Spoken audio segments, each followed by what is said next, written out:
আজ সকাল থেকে ভীষণই বৃষ্টি। সকাল থেকে শুরু হয়েছে বৃষ্টি, কখনো আস্তে কখনো জোরে, তার মধ্যে বাতাস, ঠান্ডা ঠান্ডা লাগছে, ভীষণই ঠান্ডা। সকালে বৃষ্টি শুরু হয়েছে আর এখন বাজে প্রায় 2:45। কখনো আস্তে কখনো জোরে বৃষ্টি হচ্ছে। তো ভাবছি কী করবো আজকে, বিকালে কি খাওয়া যায়। তো ঘরে ছিল দেখো স্যুপ, এই দেখো মিক্সড ভেজিটেবিল স্যুপ। তো এই স্যুপটা আমার ভীষণই ভালো লাগে। তো ভাবলাম একটু স্যুপ করে নিই আজকে, বাজারে তো যাওয়া যাবে না, এই বৃষ্টির মধ্যে কেমন করে বাজারে যাব কিছু আনতে। যাই হোক, ঘরে এটাই ছিল, ভাবলাম আজকে একটু স্যুপ করি। দেখো স্যুপটা কত রকম জিনিস দিয়ে আছে, মিক্সড ভেজিটেবিল বলছে, গাজর, টমাটো, লঙ্কা, মটরশুঁটি, অনেক কিছু দিয়ে। প্রথমে কড়াইয়ে না জল দিয়ে নিয়েছি, জলটা ভালো করে ফুটিয়ে নিয়েছি, তারপর স্যুপটা ঢেলে দিয়েছি। ঢেলে ভালো করে নাড়াচাড়া করে, কারণ হচ্ছে সবজি যেগুলো আছে সেগুলো সিদ্ধ হবে না। আর এই স্যুপটা না খেতে, আমার এই ভেজিটেবিল স্যুপটা খেতে আমার ভীষণই ভালো লাগে। আমি আগাগোড়াই এই স্যুপটা খাই।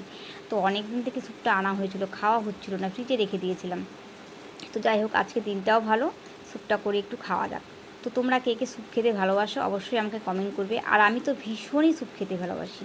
কারণ কি বলো তো, মানে সবাই তো মোমো খেতে যায় দোকানে, আমি কিন্তু স্যুপ খেতে যাই। মোমোটা আমার খেতে একদম ভালো লাগে না, কিন্তু স্যুপটা আমার ভীষণই ভালো লাগে। তো দেখো স্যুপগুলো একটু দেখি লবণটা ঠিক হয়েছে কি না, কারণ স্যুপে না লবণটা যদি একটু ঠিকঠাক না হয় না, খেতে ভালো লাগে না। কাঁচা লবণ দিলে পরে আর টেস্টটা আসে না। তো একটু স্যুপে লবণটা দেখে নিই। হ্যাঁ, এমনি ঠিকঠাকই হয়েছে, কিন্তু আমার মনে হচ্ছে একটু লবণটা কম কম। হ্যাঁ, একটু লবণটা কম। তো ভাবলাম একটু লবণ দিয়ে নিই। দেখো একটু লবণ দিয়ে দিলাম, এবার টেস্টটা ঠিক ঠিক আসবে।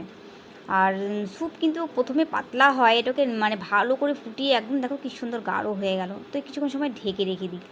আর এদিকে দেখি ছেলে কী করছে, ছেলে ঘুম থেকে উঠে পড়েছে, ছেলেকেও দিয়ে দিলাম এক বাটি। আর ও দেখো সবজিগুলো খেতে চায় না, শুধু স্যুপগুলো খায়। আর দেখো আমি একটু স্যুপ খাচ্ছি, ভীষণই টেস্টি হয়েছে, খুব সুন্দর হয়েছে। তো তোমরাও এরকম ভেজিটেবিল স্যুপ খেতে পারো বাড়িতে নিজে বানিয়ে। কি আনতে লাগবে প্যাকেটটা। ভিডিওটা যদি ভালো লাগে তবে অবশ্যই একটা লাইক দিও, আর আমার কেনা পাশে স্যুপের অবশ্যই মতো হয়ে থেকো। যায়, বাই। যেমন